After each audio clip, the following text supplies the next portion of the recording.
Atëherë, përshëndetje të gjithëve. Unë quhem Bekim Blakaj, vi nga Fondi për Drejtën Humanitare Kosovë. Dua t'ju falenderoj shumë për pjesëmarrjen në këtë ngjarje të radhës që ne e kemi quajtur si storytelling event. Ngjarje të tilla organizojmë në mënyrë që të sjellim personazhe të cilat kanë në të kaluar, kanë përjetuar, diçka në kaluar gjatë luftës, mirë po me sukses i kanë kalu ato dhe janë personazhe të suksesshme sot dhe rrezatojnë me motiv për gjeneratat e reja. Në këtë mënyrë i kemi mbajtur edhe në kalumen ngjarjet e ngjashme. Edhe një herë du më falenderu shumë për pjesëmarrjen. Ngjarja është e tillë që ingjizohet me kamera, normalisht pastaj vendoset në kanalin YouTube të Fondit për Drejtën Humanitare dhe shpërndahet në internet. Për kënaqësinë time të madhe, sot si personazh e kemi zotëri Isak Skënderi, i cili është një aktivist i shoqërisë civile, në fakt është themelues edhe drejtar aktual i organizatës që quhet Zëri i Romëve, Ashkalive dhe Egjiptianëve, organizatë e cila synon mbështetjen dhe përfshirjen e këtyre komuniteteve, por jo vetëm dhe të gjitha komuniteteve tjera të cilat janë të marginalizuara në Kosovë. Isak, faleminderit shumë që kemi do kohë dhe që ke pas vullnet t'jesh bashkëbisedues i imi sot në këtë ngjarje. E di që ki shumë për të na thënë, po ndoshta kisha fillu me pyetjen të themi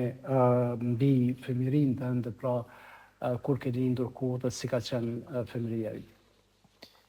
Bekim, faleminderit shumë për ftesën, është kënaqësi e veçantë për mua të jem pjesë e ngjarjes dhe të ndaj me juve këtë storjen time, gjithashtu faleminderit edhe pjesëmarrësve që kanë gjetë kohë me na ndëgju, gjithashtu edhe me komuniku me neve. Unë kam lind në komunën e Obiliqit, në një fshat i cili quhet Cara Vodic. Mund të them që një prej pasurive të atij vendit ishte se ishte një fshat multietnik edhe multikulturor me kujshi të komuniteteve të ndryshme. Unë jam rrit me kujshi të komunitetit serb, të komunitetit shqiptar, të komunitetit ashkali, vet jam rom dhe ajo periudha para lufte ishte periudha kur gjithashtu unë isha në një moshë shumë relativisht të re dhe ndoshta ato ngjarje të cilat ose zhvillimet të cilat e kanë sjellë deri tek lufta neve fëmijëve nuk është që na kanë të them prek shumë ose e kemi ndi shumë. Ndoshta edhe për shkak se prindrit kanë tentu me na mbrojt prej atyre zhvillimeve jashta qatij rrethit familjar, por edhe për shkak që ndoshta në qatë vendin ku unë kam jetu, ka ekzistuar një farë lloj kohezioni, bashkëpunimi, edhe bashkëkuptimi, edhe mirëkuptimi mes komuniteteve të ndryshme. Do thotë, nuk ka qenë e rrallë që në shtëpinë tonë të kemi mosafir të komuniteteve tjera, të cilat flashin me babën time edhe me mua në gjuhën rome. Ose the other way around. So, ai mirëkuptimi edhe bashkëpunimi, ai social cohesion e ka sjellë deri tek ajo situatë kur një shqiptar ose një serb vishin te na edhe pishin çaj me babën time edhe folshin në gjuhën rome me to ose me mua. Në disa raste na as nuk dishim që ata ndoshta janë në një komunitet tjetër derisa baba na thoi që po ky është shoku im, i cili nuk është rom, po fol gjuhën rome. Kështu që përmes këtij aktit ata gjithsesi kanë tregu qatë bashkëjetesë, edhe qatë bashkë mirëkuptim edhe qatë bashkëpunim, normal për të zhvilluar një rreth ku njerëz janë edhe sillen, do thotë janë edhe ndihen mirë. Por mu rrit si një fëmijë të komunitetit rom, andej në një shoqëri të një shteti, do thotë në një shtet jugoslav që atëherë ishte, shteti jugoslav me republika të shumta, nuk ka qenë lehtë për mua o për të gjithë rom për shkak se tash po kalojnë atë që ajo elementi tjetër se Romet vazhdimisht kanë qenë të do thotë jo të respektuara të mjaftueshëm nga rrethi tjetër, për shkak se vlera e Romëve ose të tjerët nuk i kanë vlerësuar Romët si të njëjtë ose si të barabartë. Në qenë se përmend që si fëmijë, sigurisht çdo prind e mbron fëmijën e vet nga çdo themi ekspozim i mundshëm negativ. Megjithatë, nga vështrimi i sotshëm, ku ju jeni ekspert i luftës kundër anti-gjipsizmit dhe e dini shumë qartë se cilat janë format e diskriminimit edhe diskriminimi i fshehtë, themi ka raste që nuk është obvious që thojnë. Nga ky pikëvështrim, a mund të kujtosh se a ka pas diskriminim dhe në atë kohë, pra po flasim për periudhën e para luftës, edhe nëse keni jetuar në një fshat ku ka pas bashkëjetesë në mes etnive të ndryshme. A ka pas raste që sot ty të kujtohen që ndoshta ke qenë i diskriminuar nga të tjerët, nga fëmijë të tjerë të fshatit apo të rrethinës? Gjithsesi, do thotë ai diskriminimi ishte shumë i shprehur edhe i thellë, ishte më shumë strukturor edhe institucional. Do thotë edhe komuniteti shqiptar e ka ndi atë diskriminimin në lëkurën e vet gjatë viteve të 90-ta, por tek ne, tek komuniteti rom, ai diskriminimi ishte shumë më i gjatë edhe do thotë mund të themi shekullor, për shkak se shoqëri evropiane në momentin e parë të kontaktit e parë që e kanë pas me komunitetin rom, automatikisht e kanë kriju një, të themi, barierë karshi komunitetit. Edhe i kanë përdor emrat të cilat sot ato ne vazhdimisht pe luftojmë edhe pe konsiderojmë si fyse, si për shembull fjala cigan, ose fjala magjup, ose fjala gjipsi, të cilat në veti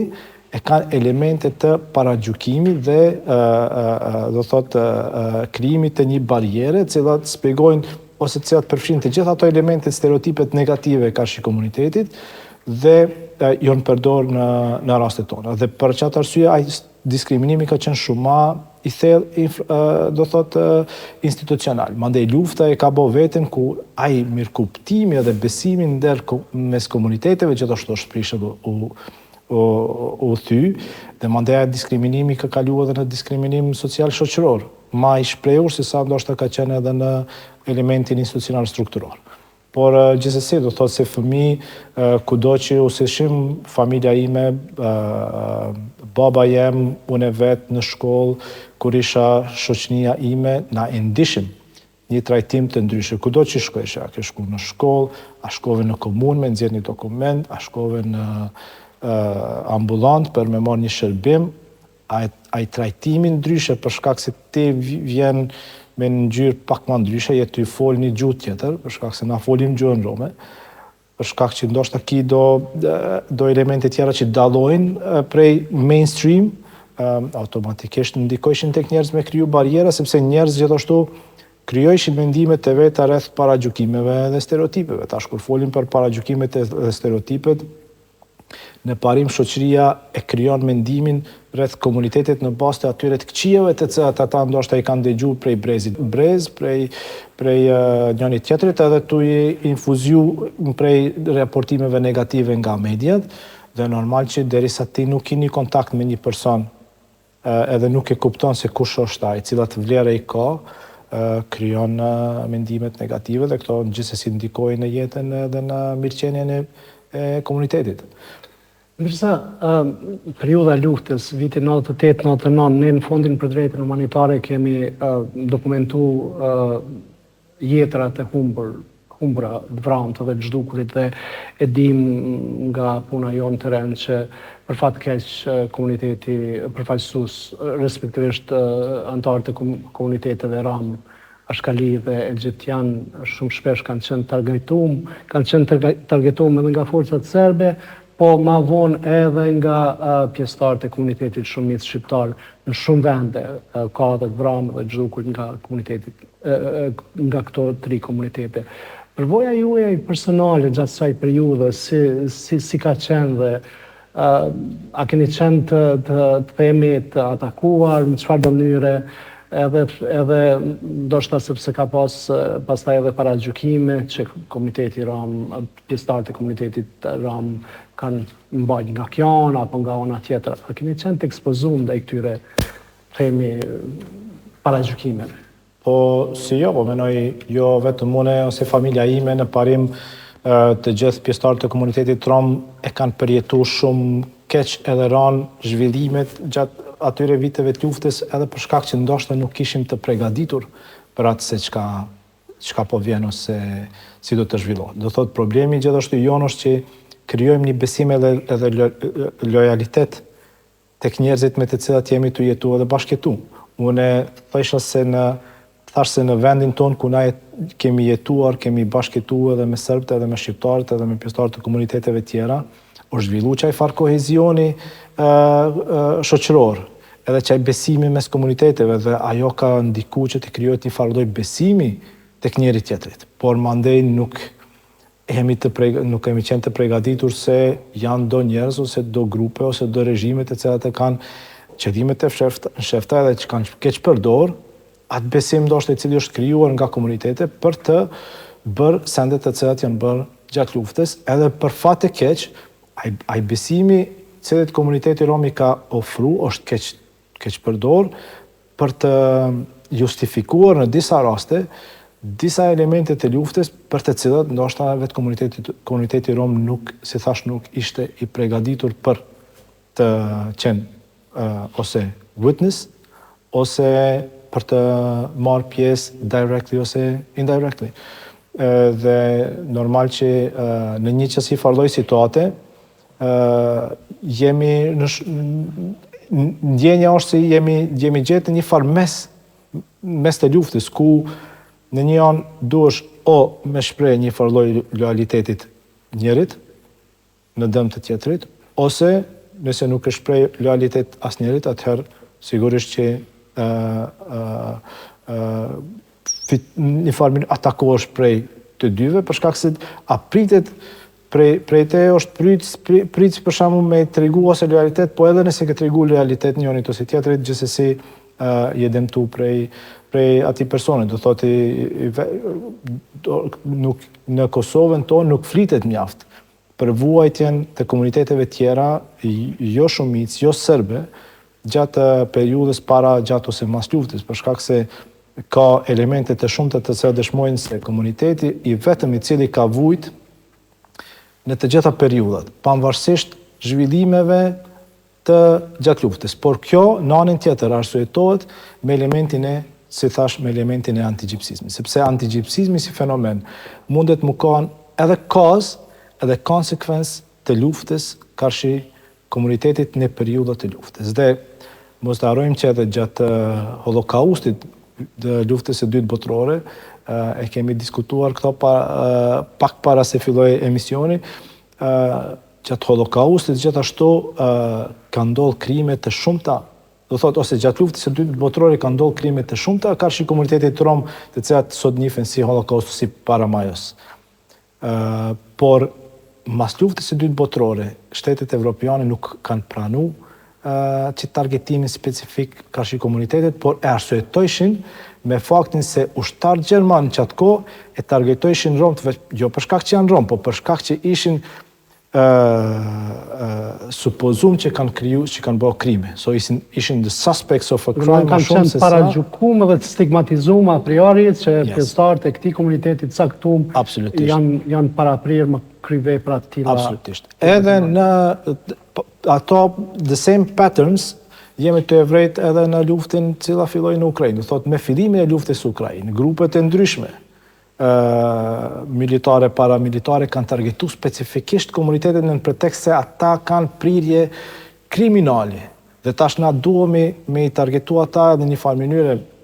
me i përzan prej rrethit tonë për shkak se ata krijojnë dëm shoqërisë tonë përmes krimit që bën. Do thotë tu e zhvillu qëndrimet të veta në bazë të paragjykimeve edhe stereotipeve, të cilat mandej çojnë tek këto krime nga urrëtia, dhe cila është një farë mënyrë baza e antigjipsizmit. Ashtu që edhe ajo çka ndodhi me Romë të Kosovës, se ka themele të thella në qëndrime antigjipsiste që shoqëria e ka pas karshi komunitetit rom në qatë kohë. Dhe mos të harrojmë se lufta në shumë raste është përdorur si arsyetim për me targetu specifikisht romet, para ose gjatë ose mas, për një interes specifik pavarësisht elementit të involvimit ose mos involvimit të tyre në një situatë specifike. Tani mas lufte. Supozohet që Kosova i ka infrastrukturën ligjore kogja të avancume sa i përket mbrojtjes dhe promovimit drejtave të pakicave etnike, njëjtën kohë edhe të komuniteteve romashke në Egjiptos. Nëse është ashtu, si qëndron puna në praktik, në fakt, jo e keni një përvojë gjatë, të jashtëzakonshme në këtë fush dhe kësha pas që kënë dëgju për juve, si shifni ju zbatimin e këtyre instrumenteve ligjore në mbrojtjen dhe promovimin e drejtave tash konkretisht komuniteteve romashkali dhe Egjiptos në Kosovë. Po në parim në teori, Kosova është themelu tash si një shtet multietnik, ku të gjitha komunitete e kanë pjesë në të themin në zhvillimin të jetës politike dhe sociale, gjithashtu. Dhe janë ndërtuar ligje të shumta të cilat i mundsojnë, do thotë, cilat i vendosin në pa drejtat specifike të ndoshta në vendet të tjera, shumë vendet të tjera romt nuk i kanë, ende luftojnë për një çfarë njohje, më shumë njohje të ekzistencës së tyre në një shoqëri, ndërsa na këtu shumë drejtat i kemi të cilat janë mbrojtura me ligj. Por,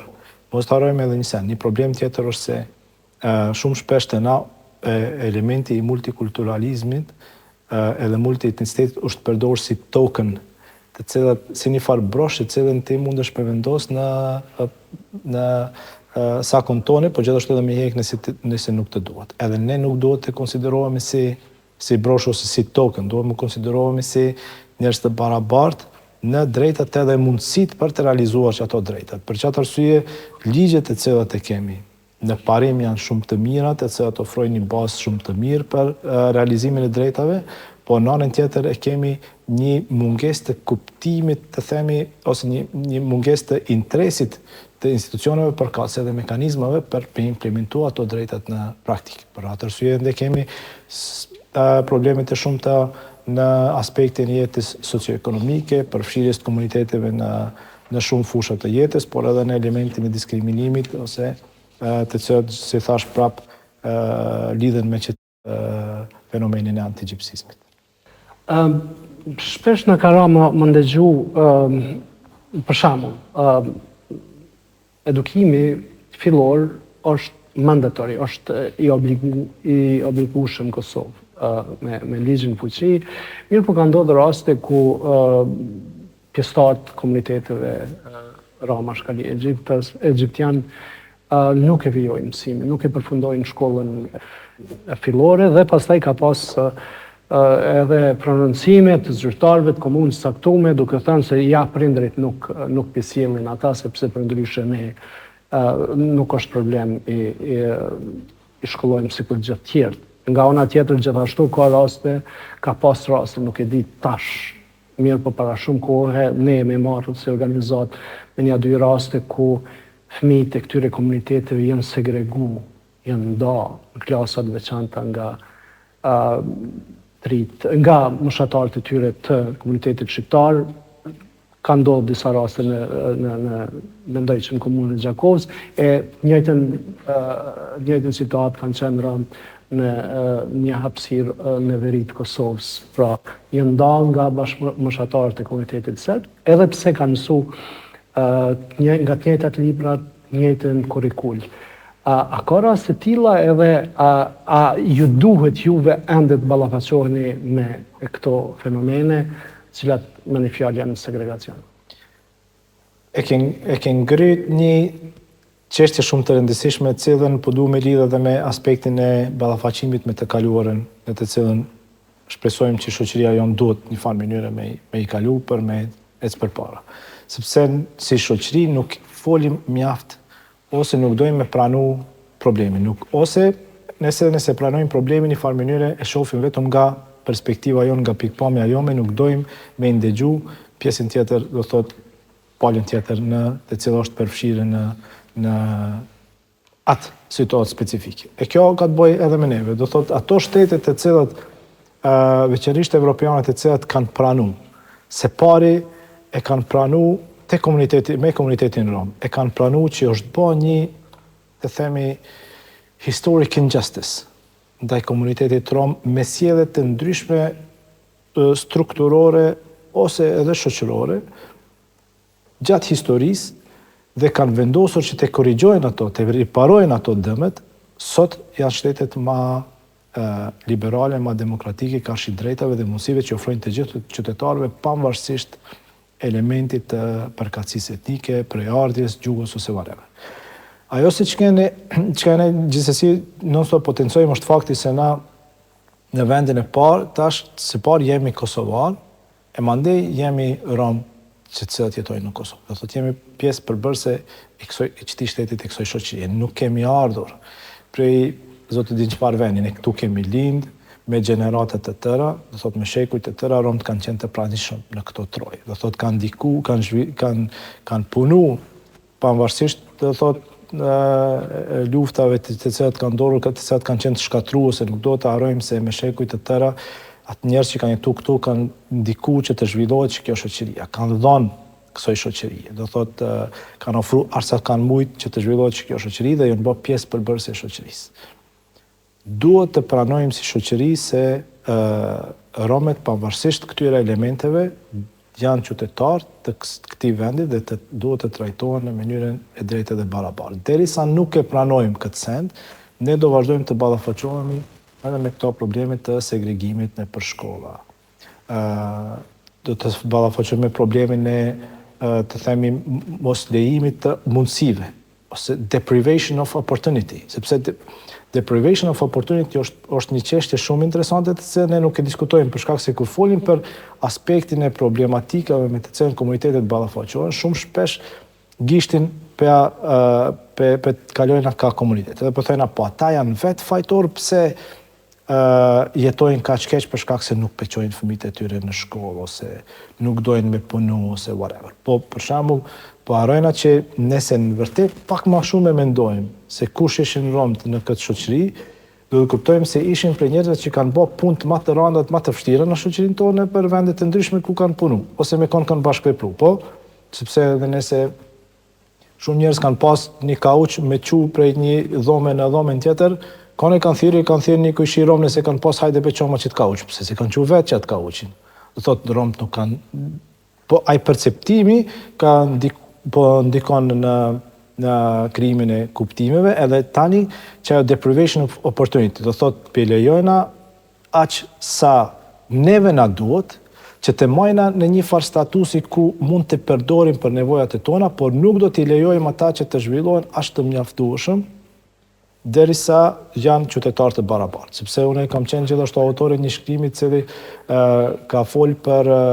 elementin e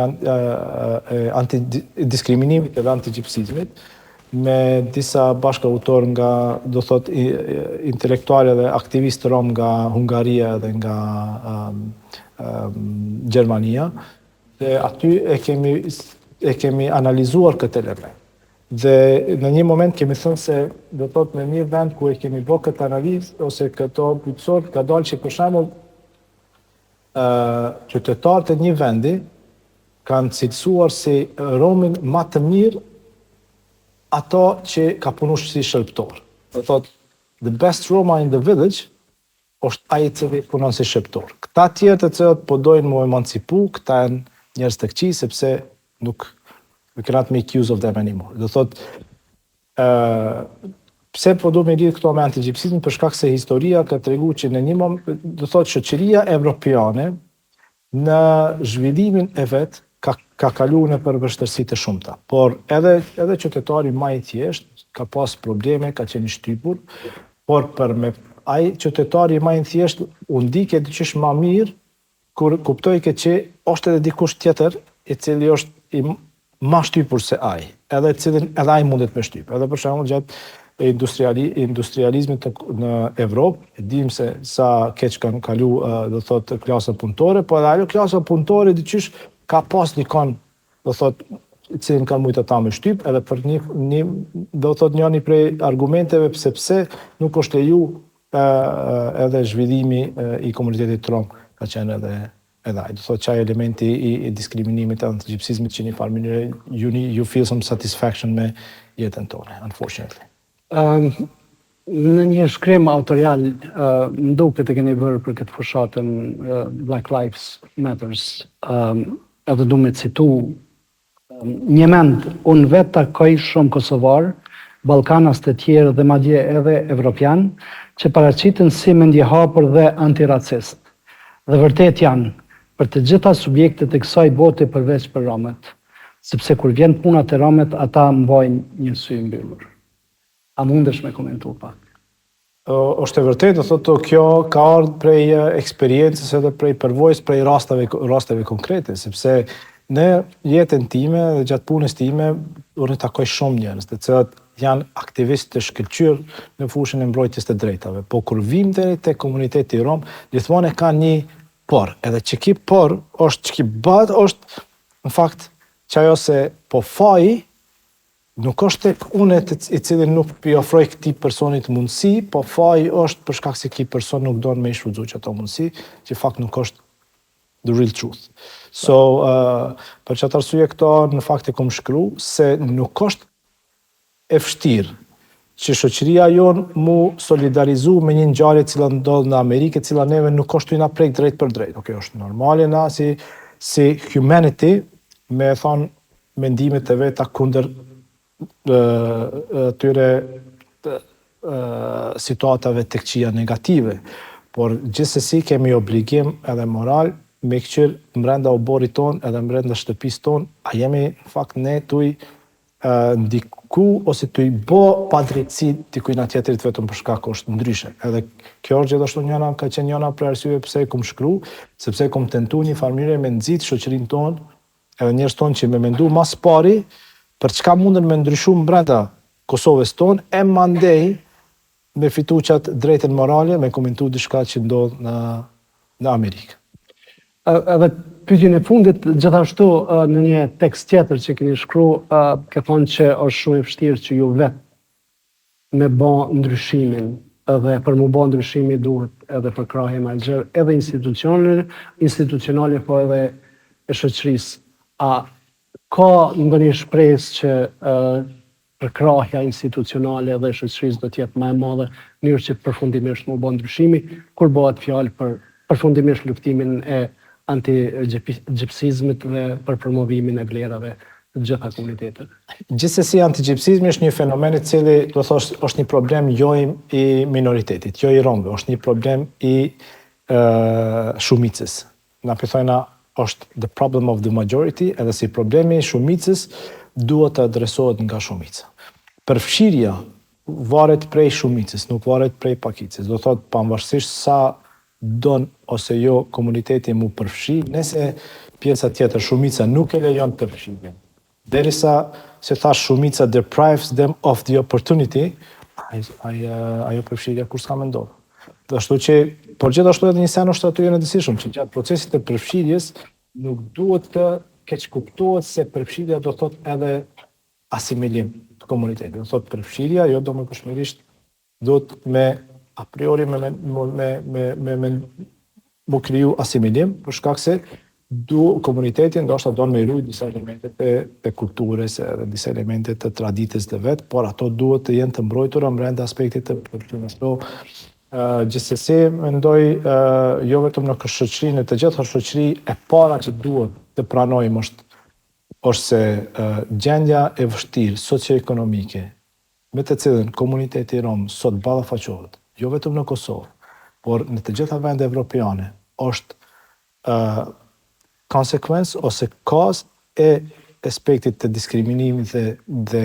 përjashtimit shekullor, edhe që atësoj historic injustice që është bod kërshi komunitetit me shekujt të tëra në shtetet tona, Dhe me momentin e pranimit, atëherë duhemi me abo vetë pyetjen, okay, çka duhet tash unë me bë për me ndoshta me kriju mundësi ti komunitetit mu përfshi në shoqërinë. So,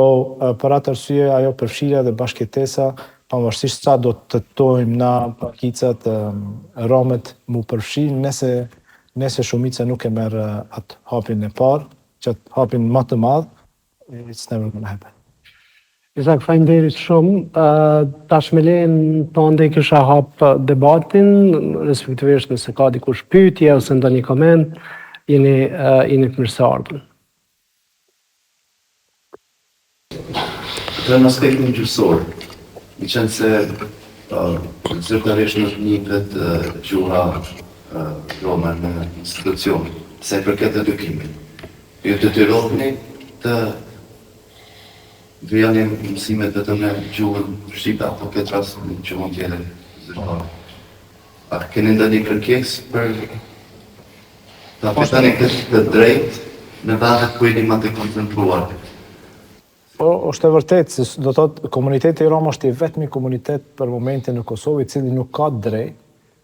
të vijojë shkollimin në gjuhën e vet kombëtare. Në shkollat tona ka lëndët të gjuhës rome, të cilat nuk janë obligative, në të cilat shkojnë fëmijët të komunitetit rom ku mësojnë pak për gjuhën edhe kulturën e vet, por me bë mësimin e gjuhën rome nuk ekziston për momentin si opcion në Kosovë. Dhe i kemi ngritur disa herë këtë kërkesë me Ministrinë e Arsimit, nuk kemi hasë deri tek mirëkuptimi i institucioneve në këtë drejtim. Ndoshta nuk e di, ndoshta ende është herët, ende nuk kemi mri deri te çaj niveli i kuptimit të hapave të cilat duhet me ndërmarrë si shoqëri për me hap rrugën një përfshirje një integrimi të plotë, sepse është drejt elementare njerëzore edhe është drejt e cila rrjedh nga do thotë Konventi Evropian për drejtat e pakicave, do thotë arsimimin e gjuhën e vet kombëtare, për fat të keq nuk ndodh. Gjuha rome është e njohur si gjuhë në përdorim zyrtar në 2 komuna për momentin në Kosovë, ku ka një koncentrim më të madh të komuniteteve, është në Graçanis edhe në Prizren, por aplikimi i kësaj drejtës nuk është gjithmonë i të themi sustainable. Varet ndonjëherë prej i qëndrueshëm, varet shumë prej donatorëve, prej vullnetit të mirë, ndoshta të kryetarit të komunës për me ndërmarrë një hap, edhe mandej shkojnë një hap përpara, 3 hapa më rapa, por është e vërtet, edhe shumë mirë keni përmend se sot është 5 nëntori, ditë ndërkombëtare e gjuhës rome. Është gjuhë e cila është njohur nga UNESCO si gjuhë e cila është në rrezik gjithashtu të humbjes para disa vite dhe ka kampanja të ndryshme promovimit të gjuhës dhe është një element i rëndësishëm të vlerës edhe kulturës të komunitetit rom. Në Kosovë gjuha rome fritet tek komuniteti rom me dialektet e ndryshme, varësisht prej vendeve ku jetojmë, nuk përdorim dialektet e njëjta, është një send i mbrëmshëm i joni, një komunitet të cilën ende nuk e kemi mri një farë mënyre me i zgjidh. Kjo gjithashtu edhe për shkak se gjuha jonë është influencuar prej komuniteteve tjera me të cilat kemi qenë të bashkëtuar në vendet të Prizren, gjuha flitet pak më ndryshe për shkak ndoshta influencimit të komunitetit turk në qatë vend, në raport me ndoshta Prishtinën ose vendet tjera. Është një prej gjithsesi elementeve të rëndësishme në të cilat po tentojna me punu për me sensibilizu edhe do thot komunitetin shumicë, shoqërinë tonë sa i përket komunitetit rom dhe vlerave të tij. Po, urnat lutem. Po këna të pjesa e edukimit, si do mos pjesa e edukimit të gojnë dhe edukimit shkollës masë, të konsideru që si për sëtërin e kënjesh, pa më shumë poza kresore që dhe shëndikon në funksionin e ideve dhe që shëndikon në përgjithsi. Po më interesën me ditë, si pas kombinit të ju, që mendoni që aktivitetet ose hapa që do me bëni ndërmarë si shoqëri që me ndryshu mentalitetin e gjeneratave të reja,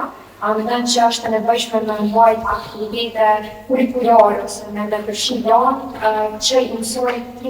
në shtetin e Kosovës rreth këtyre ndryshimeve edhe rreth mënyrës që mundemi me kultivu tolerancë dhe bashkëpunim. Që ndryshimet me këto kohë të hershme, edhe së pas tregojnë në shtamar për një moshë gjatë rritur edhe me pas praktikë kuptime që kur të mrinë që atë mundë masë që edhe shumë kështëllanë me mësë. Faleminderit për pyetje. Faleminderit për pyetjen. Ne kemi disa situata për momentin në shoqërinë tonë se i përket aspektit kurrikulare. Para është që në librat tona shkollore mundemi shumë shpesh me gjetë gjuhë fyse karshi komuniteteve pakisë. Do thotë, nuk është rrallë që ti në një libër, për shembull të edukatës qytetare, e lexon një maxhup. Tash, duhem me kuptu se sa ran është fjala maxhup edhe nga vjen fjala maxhup. Baza e fjalës maxhup vjen nga turqishtja e vjetër, prej bazës gjup, e cila është një leckë e pa pastër, ato leckat me cilat ti pastron ton ditën që është zhyllë dhe dhomë, e tash përdorimi i fjalës maxhup në qëtë kontekst thotë që ki komunitet është edhe maj pa pastër se ma gjup se sa ajo lecka me cilën ti ton ditën pe pastron në shtëpinë ose çka do. E tash,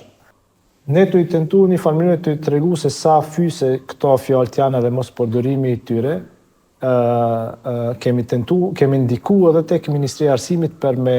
revidu librat shkollore, për me i hjek gjuhën fyse, veçanërisht këto termat e cilat na konsiderojmë si diskriminuese, por në anën tjetër nuk kemi fare materialet e cilat tregojnë për komunitetin, për vlerat e komunitetit, kush janë edhe nga vinë edhe çka sjellin ose çka kanë sjell për këtë shoqëri. Dhe mandej krijojmë gjenerata të tëra të rive të cilat rriten pa kuptuar se këshilli i parë mund të jetë një rom i cili nuk është si une. Dhe krijojmë hapësirë mandej që shoqëria me mësu për komunitetet nga, si thash, thashe thënjët para gjukimit që vinë prej prezit brez edhe prej raporteve negative që lexon ti nëpër media, që të cilat formojnë mendimet rreth komunitetit, krijojnë mure dhe momentin që ballafaqohesh me dikën nga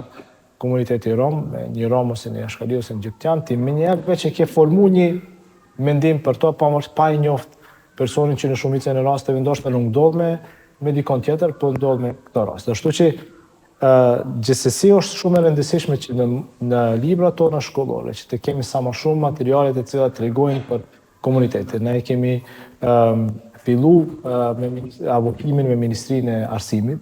Para disa ditësh e kemi nënshkruar edhe marrëveshjen e bashkëpunimit me Ministrinë e Arsimit që me ndiku, do thotë që me tentu me kriju materiale shkollore të cilat do të vendosen për libra shkollore që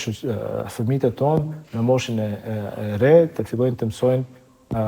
pak më shumë për këshit e tyre ose për bashk qytetarët e tyre të cilat vinë nga një komunitet tjetër. Nëse ka dikush tjetër ndonjë pyetje ose koment? Po, lutem. Të një pyetje, më doja të një pak të ngjarjet e luftës, edhe sidomos në realizimi. Ne kemi pasur një rast në 2020, në Mitrovic, ku është realizuar në sakra në deri në qepër, dhe aty nuk është bërë emri i Universitetit të Pakistanit. Juve personalisht po edhe ndoshta kanë ndërhyrë si aktivist, si organizator, a jeni duke të marrë nisma në këtë drejtim, në realizimin e ngjarjeve të luftës. Dhe pikërisht në këtë lloj maksimisht. Faleminderit që keni ngritë këtë çështje, unë mendoj për pushtetarët e Kosovës, për përfaqësues të institucioneve të Kosovës, ajo ka qenë një marrë shumë e madhe. Për shkak se nuk ka ndodhur rastisisht, nuk ka qenë gabim teknik ose logjik, është bë me vëmendje të plot largimi i emrit të Hasan Muhajdis nga ai memorial. Për fat të mirë, shoqëria ka reaguar. Edhe zërat më të themi të zërshëm kanë qenë jo të romëve, po të jo romëve, të aktivistëve të drejtave të njeriut dhe të cilat kanë thënë se nuk duhet të lejojmë që shoqëria jonë të krijojë që si parlaj pabarazi në aspektin e vuajtjes cila ndodhi gjatë luftës. Dhe mas qatësoj ngjarjes, është bërë qaj korrigjimi, normal në pretekstin e gabimit logjistik, i cili unë personisht nuk besoj që ishte, për shkak se ajo nuk është një send i cili qaq lehtë mundet mu harru. Por ajo se çka ne dojmë të bëjmë është që gjithsesi dojmë që të ngrijmë, me ngrit këtë çështjen e zërave të komunitetit rom gjatë luftës. Do thotë këto që jemi të diskutu sot me juve, gjithashtu po dojna me ngrit sa më shumë, që me ju një platformë dhe një hapësirë ku njerëzit të folin me zveti për pjesën e historisë të vetë dhe nga pikpamja e vetë asoj se çka ndodhi. Nuk e di se sa për momentin një memorial të llojit që ju përmendit, i cili do të përfshijë të gjitha viktimat e luftës, pavarësisht aspektit etnik, është diçka që mundemi me realizu si organizatë shoqërisë civile, këto duhem mobilizu si shoqëria, se bashku me përfaqësues të institucioneve, edhe të themi se po lufta e ka prekur të gjitha në një mënyrë ose të tjetër, dhe viktimat nuk asnjëherë nuk duhet të konsiderohen si fajtor për shkak që janë viktim pavarësisht nga vinë ose kush janë. Dhe duhet të ngritemi si shoqëri, po derisa e kemi akte se kej Mitrovicës, nuk janë premtuese se jemi gati për me kuptu të kaluarën taman ashtu si në fakt ishte, por pe kuptojmë vetëm nga një pikpamje, që të cilës po them nuk është ajo e keqe, por nuk është e plot. E derisa nuk është e plot, si shoqëri gjithashtu nuk besoj që do mundemi me lëviz edhe përpara atyre aspirateve të cilat i kemi për mu bërë një shtet të hapur demokratik me vlera evropiane. Shteti të hapur demokratik me vlera evropiane kërkon prej neve ndryshim edhe në mindset. Edhe sa jemi gati si shoqëri me ndru qatë mindset, është një pikpyetje. Nëse s'ka askush tjetër më pyetje ose komente, në rand parë du mi falenderu shumë që keni gjetë kohë më arë në këtë debat. Du mi falenderu edhe Ministrinë Federale të Punëve të Jashtme të Zvicrës përmes ambasadës së Zvicrës në Kosovë për krahjen e këtij aktiviteti. Sakt falenderit shumë për kohën edhe për bashkëbisedimin, po besoj shumë që Rafimi të ka më qenë motivues për gjenerata të reja. Faleminderit shumë për mundësi. Faleminderit shumë për pyetje.